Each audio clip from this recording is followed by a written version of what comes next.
Welcome back to my channel. তো সবাই বলো কেমন আছো, আর আশা করি খুব ভালো আছো, আর আমিও খুব ভালোই। তো আজ চলে এসেছি একটা নতুন রেসিপি নিয়ে, যেটা হচ্ছে ঘুগনি। তো সেটাই আজকে শেখাবো যে ঘুগনি কিভাবে রান্না করতে হয়। নিরামিষ ঘুগনি, যে নিরামিষ ঘুগনিও বেশি কিছু লাগে না, মানে অনেকে মাংস দেয় বা ডিম দেয়, সেটা পুরো আমিষ হয়ে যায়। তো এটা পুরোপুরি নিরামিষ বানাবো আজকে, কারণ এটা অনেকেই খেতে পারবে, যারা একাদশী টাকাদশী করে তারাও খেতে পারবে, ইভেন যারা হয়তো পুজো পারপাসে কিছু সেখানেও করা যেতে পারে, বা মানে তারাও খেতে পারবে। তো সেই পারপাসে আজকে করা, কারণ মারও আজকে একটু নিরামিষ আছে, নিরামিষ খাবে, তো তার জন্যই করছি। তো চলো বেশি না কথা বলে রেসিপিটায় যাওয়া যায়। হচ্ছে মটর, যেটা আমি ওভারনাইট জলে ভিজিয়ে তারপর সকালবেলা সেটাকে খুব ভালোভাবে ওয়াশ করে নিয়ে এটাতে একটু সামান্য পরিমাণের লবণ দিয়ে আর জল দিয়ে সেদ্ধ করে রেখেছি, যেটা প্রেশার কুকারে। আর খুব ভালো এটা আমাদেরকে একটু দেখাই কতটা সফট হয়েছে এটা। এই যে একদম দেখো এরকম মেল্ট হয়ে যাচ্ছে। তো এরকম খুব নরম করে খুব সেদ্ধ করে নিয়েছি, ওই 3-4টে সিটিই পড়েছে, তাতেই মোটামুটি ভালো হয়ে গেছে। তো এরপর যেগুলো লাগছে সেগুলো আমি একে একে তোমাদের দেখাচ্ছি, তোমরা স্কিপ না করে দেখতে থাকো। কারি পাতা, এদিকে একটু আলু সেদ্ধ করে রাখা আছে, আর ওখানে আছে আদা বাটা, এটাও সেদ্ধ করে রেখে দিয়েছি, আর এটা নারকেল কুচি দিয়ে দিয়েছি। আগুনটাও স্টিমিং মোটামুটি একটু দিয়ে রাখবো, যাতে কড়াইটা বেশি না গরম হয়।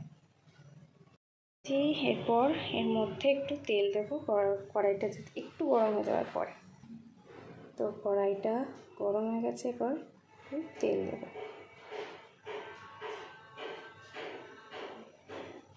তেলটা গরম হতে হতে এর মধ্যে একটা শুকনো লঙ্কাও দেওয়া যেতে পারে, বা কেউ যদি কাঁচা লঙ্কা দেওয়া তো সেটাও দেওয়া যেতে পারে। আর আমি এটার মধ্যে অ্যাড করবো একটু তেজপাতা। তো তেলটার মধ্যে এই তেজপাতাটা একটা গোটা দিয়ে দিয়েছি। এবার এর মধ্যে সেদ্ধ করে রাখা আলুগুলো দিয়ে দিলাম, জাস্ট একটু হালকা লাল লাল করে ভেজে নেব। আলুটা ভাজা অলমোস্ট হয়ে গেছে, দেখতেই পাচ্ছ একটু লাল লাল হয়ে গেছে। এরপর এটাকে তুলে আদাটা দিয়ে দেবো। তো এই তেলে আদাটা দেওয়ার আগে এরপর এই আদাটা দিয়ে খুব ভালোভাবে সবটার সাথে নেড়ে নিতে হবে। নেড়ে নেবার পর যে রাজমাটা ছিল সেদ্ধ করে রাখা, সেটাও দিয়ে দেবো। এটা সবটা ভালো করে একসাথে মিক্স করে নেবার পরে 1-2 মিনিট নাড়ার পর যে নারকেল কুচিটা ছিল সেটাও এটা খুব ভালোভাবে 1 মিনিট নেড়ে নিয়েছি। এরপর নারকেল যে কুচিটা ছিল সেটা দিয়ে দিলাম। এরপর একসাথে এটা খুব ভালোভাবে সবকটা মিক্স করে নিতে হবে, আর আস্তে একটু কম রাখলে খুব পুড়বে না, বলাতে না হলে একটু পড়ে যাওয়ার চান্স থাকবে, যেহেতু আদাটা প্রথমে পড়েছে তো সেটার জন্য। আর বেশিও নাড়তে পারা যাবে না, তো সেখানেও আবার একটু কেটে হয়ে যেতে পারে বেশি নাড়ানাড়ি করলে। এটা বেশিক্ষণ ধরে ভাজা হলে এটাও অলমোস্ট হালকা একটু ফ্রাই করে নিয়েছি। তো এর মধ্যে যে সেদ্ধ করে রাখা মটরটা ছিল সেটা দিয়ে দেবো। তারপরে স্বাদ মতো একটু লবণ ছড়িয়ে দিয়েছি ওপর থেকে।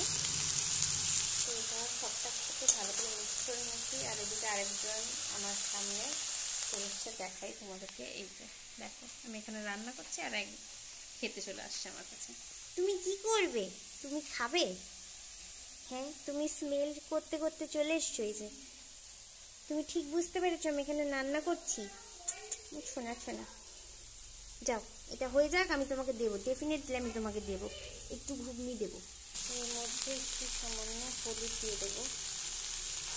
হলুদটা চাইলে তো যখন মশলাটা করছে তখনও দিতে পারো, আর এখন দিতে পারো, খালি হলুদের গন্ধটা না আসতেই হবে।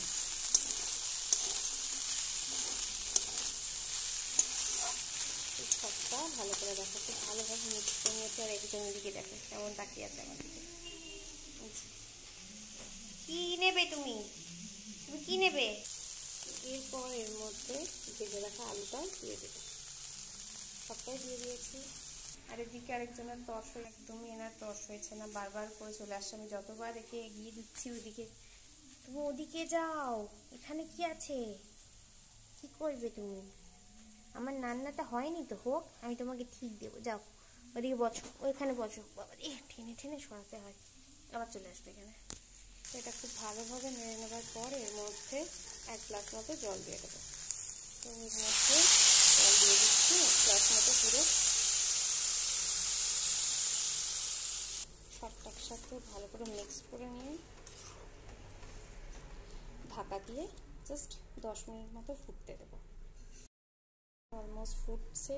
আর এর মধ্যে এই 4টে চিড়ে রাখা সব লঙ্কা দিয়ে দেবো, কারণ এটা ফুটলে এর মধ্যেই ফ্লেভারটা অলরেডি বেরিয়ে যাবে।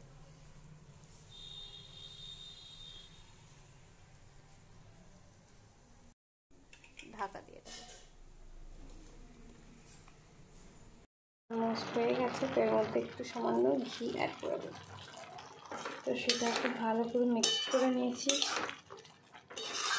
দেখো জলটাও প্রায় অনেকটাই মরে গেছে। আমি এরকমই একটু খাই, মানে বেশি ঝোল আমি ঠিক খেতে পারি না। এখানে আমাদের বাড়িতে কেউই খায় না। তো তোমাদের যদি কেউ খেয়ে থাকে বা তোমরা যদি পছন্দ করো ঝোল, তো অবভিয়াসলি সেটা বানাতেই পারো। আমার ক্যামেরাটা বারবার এত ধোঁয়া উঠছে যে ক্যামেরাটা ঝাপসা হয়ে যাচ্ছে। নিরামিষ রান্নাটার যে মেন মশলাটা, সেটা আমি 1 চামচ মতো দিয়ে দেবো। তো এই মশলাটা কিসের, এটা একদমই বাড়িতে বানানো মশলা। তো এটা কী দিয়ে বানানো সেটা নিয়েও নেক্সট একটা আমি ভিডিও করে দেবো। তোমরা চাইলে সেই ভিডিওটাও দেখে তোমরাও বাড়িতে ট্রাই করতে পারো। আশা করি খুব ভালোই লাগবে, বিকজ এর ফ্লেভারটা ভীষণই সুন্দর হয়, আর একটা স্মেলটাও ভীষণ ভালো আসে। আর আমি এর মধ্যে একটা জিনিস স্কিপ করে গেছি, সেটা হচ্ছে টমেটো। কেউ চাইলে টমেটো দিতে পারো। অ্যাকচুয়ালি আমার মায়ের ইউরিক অ্যাসিড আছে, আর যারা জানেন ইউরিক অ্যাসিড থাকলে অনেক কিছুই খাওয়া বারণ থাকে, মানে যেমন হচ্ছে টমেটো, ভিন্ডি, এইসব জাতীয় যেগুলো লেলানি জিনিস খুব একটা খাওয়া বারণ থাকে। তো সেই জন্য আমি আর এর মধ্যে দিইনি। তো তোমাদের বাড়িতে যদি সেরকম কারো কোনো অসুবিধা না হয়, তোমরা চাইলে দিতে পারো। তো আমার রান্না অলমোস্ট ডান। খুব সুন্দর একটা গন্ধ আসছে, কারণ একই ভাজা মশলাটা তার মধ্যে ঘিয়ের গন্ধ, ভীষণই সুন্দর গন্ধটা হচ্ছে। চলো হয়েও গেছে, গ্যাসটা অফ করে দিই। না হলো